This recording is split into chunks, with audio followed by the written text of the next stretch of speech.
Hospitals are supposed to be safe. That's what people tell themselves when they sign consent forms without reading the fine print. When they change into thin gowns and hand over their clothes, their phones, their names. Safety is assumed. It's part of the design. So when the call came in at 3:12 a.m., no one said the word murder. They said expired. Room 417. Female. Mid-30s. Found unresponsive during routine vitals. No alarms. No code blue. No signs of distress. Just gone. By the time I arrived, the hallway was already back to normal. Fluorescent lights humming. Nurses whispering at their station. The smell of disinfectant working overtime to erase the night. The woman lay still on the bed, hands folded over her stomach like someone had placed them there on purpose. Her face was calm. Too calm. No bruising. No tubes pulled loose. No four ripped out in panic. Death in its most polite form. Her chart was clipped neatly at the foot of the bed. Name, Elena Morris. Reason for admission, observation following minor abdominal pain. Vitals, stable. Labs, normal. Medications, standard. Allergies, none. Nothing on paper suggested she should be dead. The nurse on duty swore the same thing. She rang for water around midnight, the nurse said. She joked about the food. Asked when she could go home. No distress. No confusion. No complaints. Another nurse confirmed it. Then another. 3 professionals. One story. Routine in. Routine out. Except Elena Morris never walked out. The coroner's preliminary scan showed no trauma. No internal bleeding. No surgical error. Her 4-line was placed correctly. The saline bag was untouched. No signs of air embolism. No overdose. It was as if her body had simply stopped. That's when I noticed her wrist. Hospitals love bracelets. Plastic bands printed with identity, allergies, barcodes. They're supposed to be unambiguous. A patient's name, date of birth, medical record number, your body's receipt in the system. I lifted her arm gently. The bracelet was snug, unbroken, clearly worn for hours.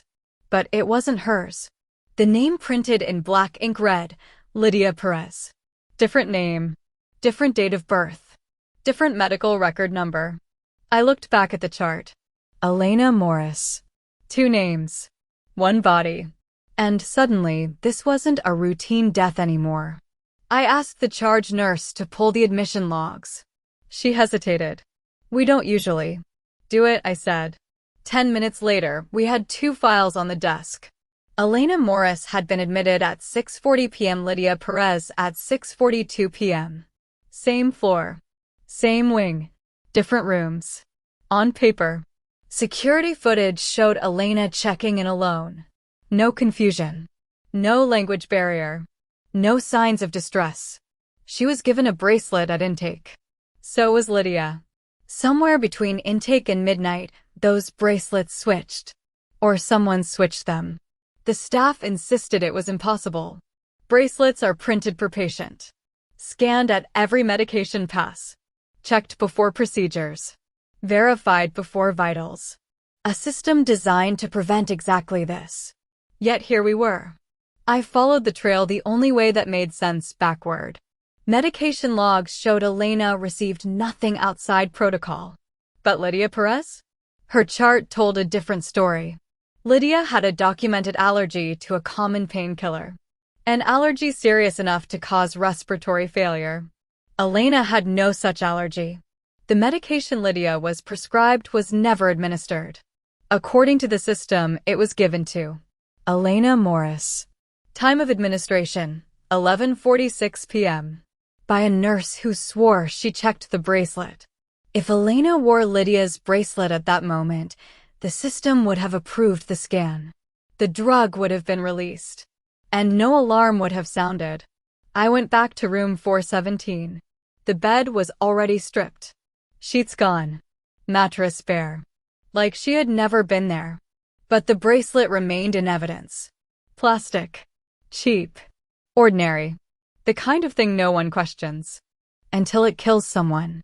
The question wasn't how she died anymore. It was who was supposed to. And whether this was a mistake. Or a swap. If you want to know how two patients entered the same hospital and only one walked out alive, stay with me. Subscribe. Hospitals don't lie. People do. Machines record what they're told. Scanners beep when the system agrees. Charts only reflect the last hand that touched them. When something goes wrong, the truth is usually buried somewhere between policy and habit. The nurse who scanned the bracelet that night was named Marianne Holt. 12 years on the floor. No disciplinary record. No shortcuts on paper. She didn't panic when I asked to speak with her. She didn't ask for a lawyer. She didn't cry. She said the same thing every nurse says. I did everything right. Her login showed she administered the medication at 11:46 p.m. room 417. Bracelet scanned. Green light. Confirmation beep. I asked her to walk me through it. She entered the room. The patient was awake. Calm. Bracelet visible. She scanned it. She scanned the medication. She watched the 4 drips start. She documented and moved on. Nothing unusual. Except she described Lydia Perez. Dark hair. Faint accent. Nervous smile. Elena Morris didn't match that description. I pulled the security footage again, this time from the nurse's station hallway between 10 p.m. and midnight. At 11:31 p.m., Lydia Perez left her assigned room. No wheelchair. No escort. Just a woman in a hospital gown walking slowly, one hand on the wall. She paused at the station, glanced at the monitors, then continued down the hall. At 11:34 p.m., she entered room 417. Elena Morris never left that room. At 11:44 p.m., the hallway camera glitched. 12 seconds of missing footage. Not uncommon in older systems. Just long enough for something small to happen. At 11:46 p.m., Nurse Holt entered room 417. At 12:03 a.m., Lydia Perez returned to her original room. Alive. By morning, she was discharged. I sat across from Lydia Perez 2 days later. She said she couldn't sleep that night. Said the pain medication made her dizzy. Said she got confused and wandered. She admitted entering the wrong room. But she swore she never touched the other patient. She swore she never removed a bracelet. Except the evidence said otherwise.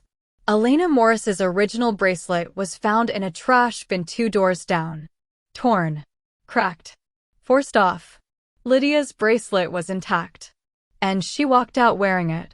The autopsy confirmed what we already knew. Elena Morris died from an allergic reaction to a medication she was never supposed to receive. Her airway closed slowly. No violent thrashing. No alarms triggered. The 4 drip finished its job quietly. The system did exactly what it was told. The question was intent. Lydia Perez had a history. Not violent. Not criminal. But documented. Munchausen by proxy as a teenager. Hospital hopping. Identity confusion episodes. A pattern of inserting herself into medical crises. She knew bracelets mattered. She knew systems trusted plastic more than faces. She also knew her allergy could kill her. Or someone else. Prosecutors debated intent. Defense argued confusion. Fatigue. Medication haze. An accident layered on a hospital error. But accidents don't tear bracelets off wrists. They don't walk into the wrong room, make a switch, and walk back out. Lydia Perez was charged with involuntary manslaughter. The hospital settled quietly with Elena Morris's family. Policy updates were announced. Scanners were recalibrated. Training sessions scheduled. New posters went up. Verify identity. Every time. Room 417 was reassigned within a week. Another patient. Another bracelet. Hospitals don't remember. But evidence does. Because in a building designed to save lives, one small piece of plastic decided who lived and who didn't. And it didn't make a mistake. It followed instructions. If this case made you uneasy, subscribe to Silent Evidence Files for more stories where the smallest detail tells the biggest truth. Somewhere, right now, a system is working perfectly, and someone